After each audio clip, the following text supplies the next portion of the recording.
I feel like? I feel like you guys resolve things, but you guys really all still need to sit down because everybody had their own faults in this. Everybody did, you know? And you guys really just need to sit around as brothers and just say sorry and just talk about it and really move on. Like, really still be, it might never be the same, but you guys should still have that brotherly love with each other still, you know? It seems like that's still broken a little bit, but I know you still love them, and I'm sure they still love you. Laugh and be like, yo, I did some wild, man. That was crazy. I mean, you can apologize for the stuff you did, right? Yeah, I actually did. I apologized to each one of them individually. But, yeah, man, it's like, spoke on it. I should have been vocal about it. It's a lot that I did that I would have did differently now that I'm, a little bit older and I view things a little different. But at that time, I could say now I was a little immature. You know what I mean? Like, they gave me 35 grand. But the way that I got the 35 grand, I was like 17 at the time. So I got the 35 grand. And not only did I get the 35 grand, but I got an accountant that handled the 35 grand for me, excuse me. He was for real? He was charging me like $850, $900 a month. You know what I mean? So, wait, why would you need an accountant for 35 grand? Listen, man, it was crazy. It was crazy. Whose advice was that? And this was their accountant. And he charged $900 a month? Well, if it wasn't 900, it was like 8. You know what I mean? And this is the thing. It's the same thing, $100 off, basically. Yeah, same thing. But check it out. The thing is this, and I wasn't allowed to take out, like, let's say if I wanted to like take 20 out. Yeah. It would be a problem. You know what I mean? Like, he'd be hitting me off in increments. Like, yo, you can only take 4 head, 5 head, 4,500 head. You know what I mean? So like spoon feeding me when I had ideas already of what to do with the money, but I'm being spoon fed. So being 17 and being spoon fed, I'm running through it. I'm fucking it up.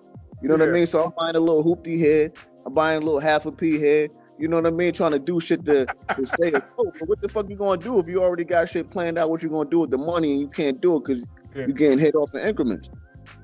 So to go back to the Koch thing, we left Universal. Are you sure it cost you $800 a month for an accountant? You personally? It came out of my funds. Wait. The whole thing? So like all their charges came out of your funds? Oh no, not their charges, my charges. So $800 a month for him to hold 35 grand for you. Facts. That's the most expensive bank I've ever seen in my life. It was some crazy shit like that. I might be off by a little bit, but it was something like that. You know what I mean? It's been a couple years. You were paying this man like $11,000. To hold $35,000, it makes absolutely no sense. I could manage that myself. You know what I mean? I don't need no accountant for 35. It's pretty easy to do the taxes on 35 grand. Yo, man. All right, so look, now we go to Koch. The deal structured the same way. They wanted the same thing, a package deal with Sheek Luch album and J Hood album. Okay. We went over there, we signed that. Because you trusted Sheek, you went over to E1. Exactly. As you should, because they were veterans in the game. Right. I would have trusted them at your age as well.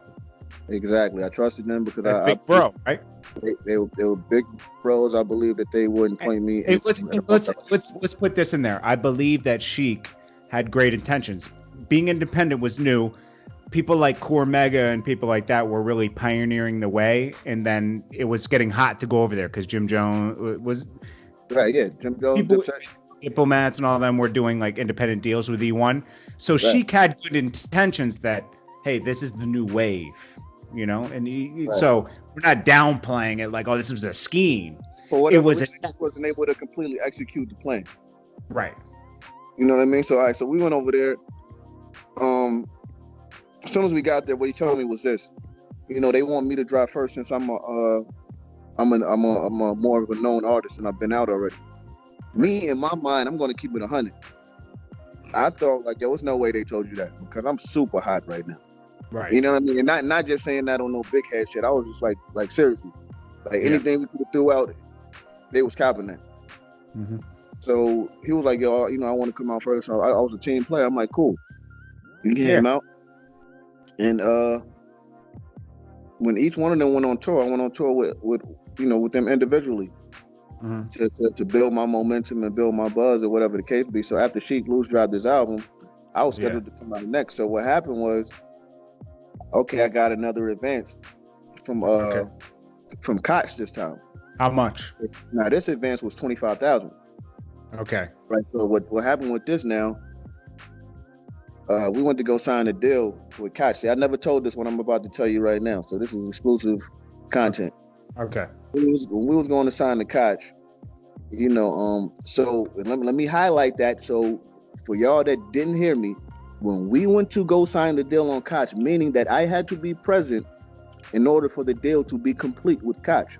My signature had to be on the paperwork for the distribution agreement. All right, so we went to the meeting. Their lawyers were there. I told them my lawyer was on his way. You know what I mean? Like he said, yo, I'm gonna be a little late, 20 to 30 minutes late. You know what I mean? Don't start without me. Yeah. I relayed the message to them. They're telling me like, yo, everybody's signature is already on the paperwork or whatever. And I'm not trying to throw no dirt on them or paint them to be no type of way. I'm just telling the truth. They was like, listen, man, everybody's signature is on the contract already. We just waiting on you to sign and the funds will be released. I'm like, cool. I'm waiting on my lawyer. They like, yo, man, you good, man. We ain't gonna tell you to sign no paperwork that ain't right. I'm like, man, he just said he'd be here in 20 minutes. I have a question. Were their lawyers in the room? Yeah, their lawyers was present. Okay. Excuse me, their lawyers were present.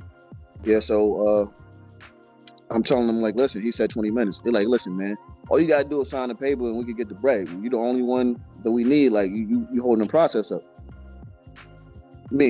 Long story short, they pressured me into signing the joint. I'm young at the time. I signed it. My lawyer wasn't there. Did you guys pop bottles like Bully did when he signed his deal?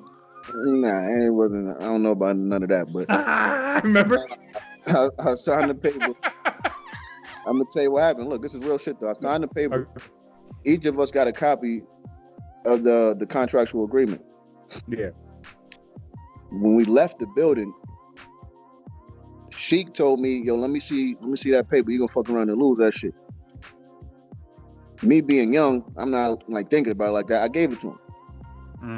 You know what I mean? Because we was gonna be running around that whole day in the wet, running around the hall, and we had to go to the Bronx, all type of places. So he put it somewhere in his car, and I let him hold it. And to be honest with you, that was the last time I seen that paper.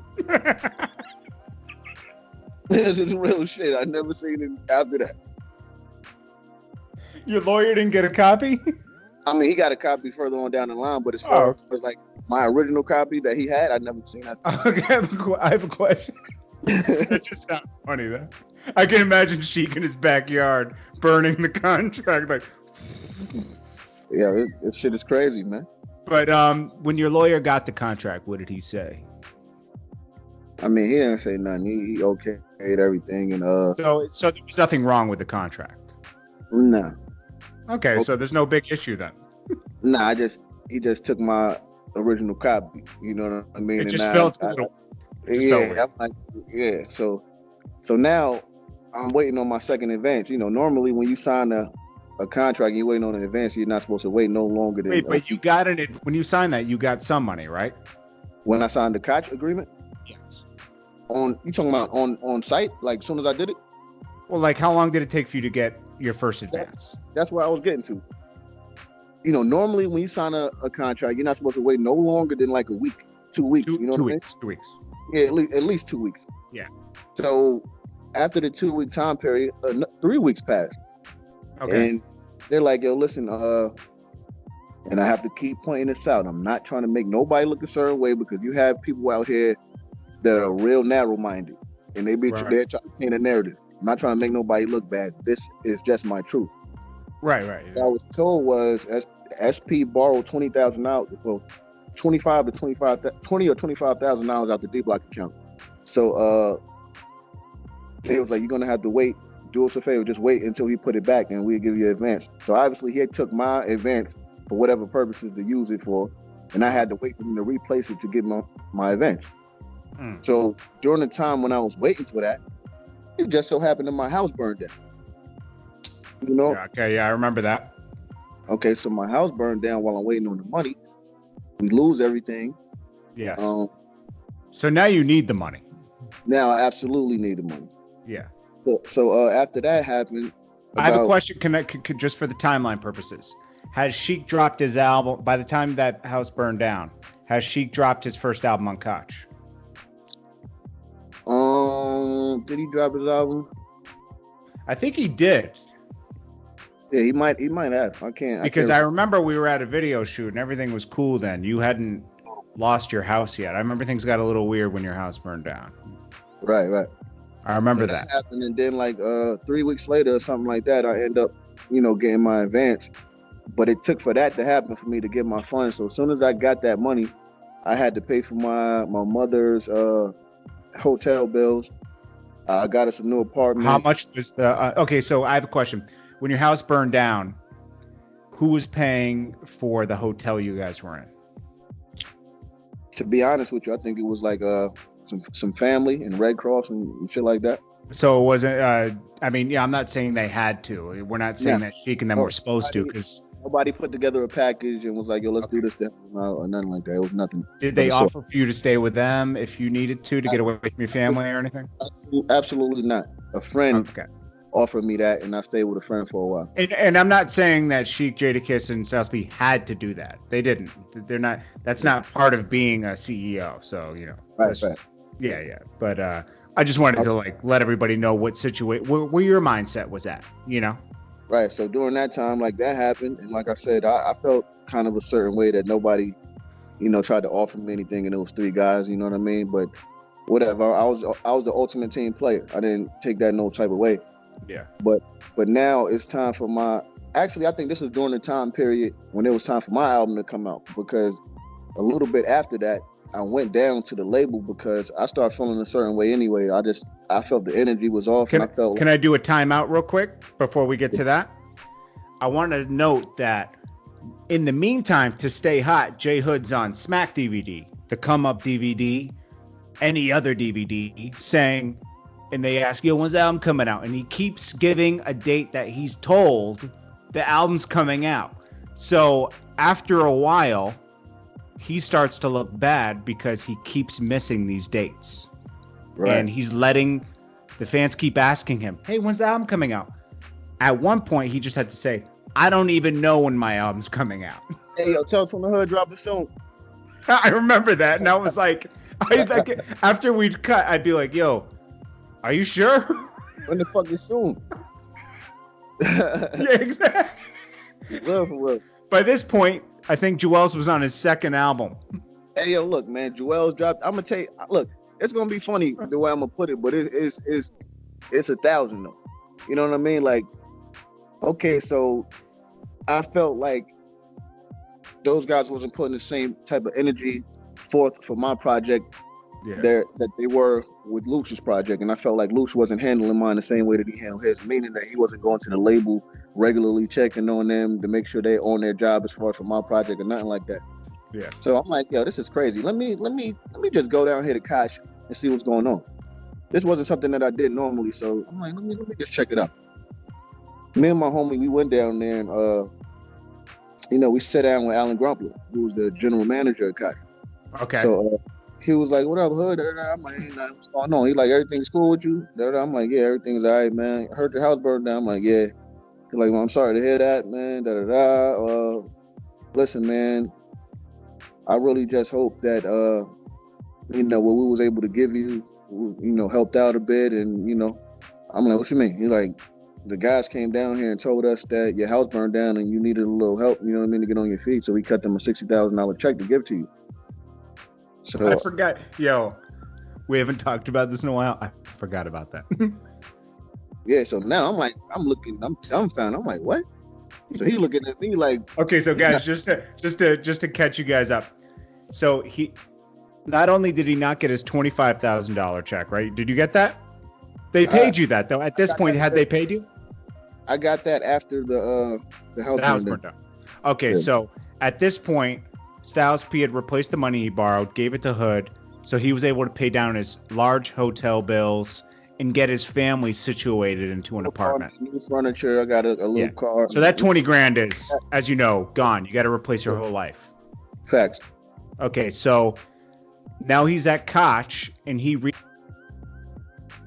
He put it somewhere in his car, and I let him hold it. And to be honest with you, that was the last time I seen that paper.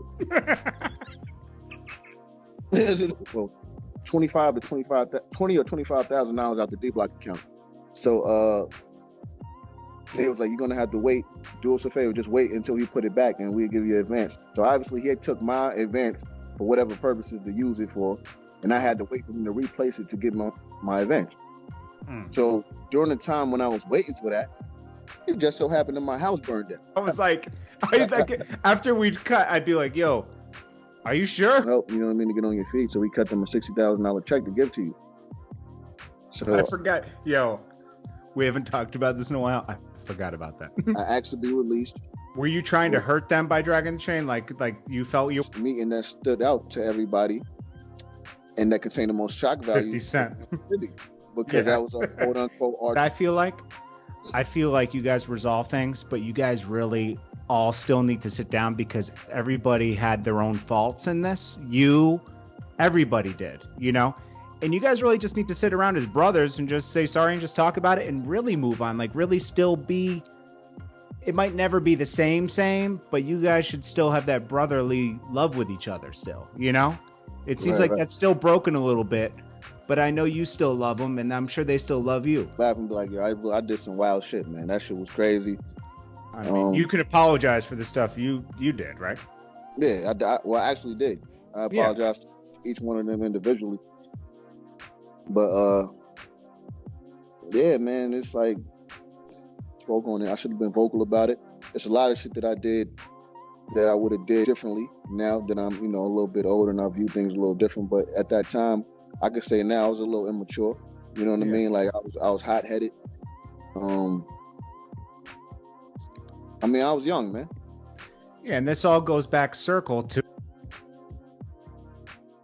dropping a new project before the year's over, right? Right, entitled Pesci. Pesci, why?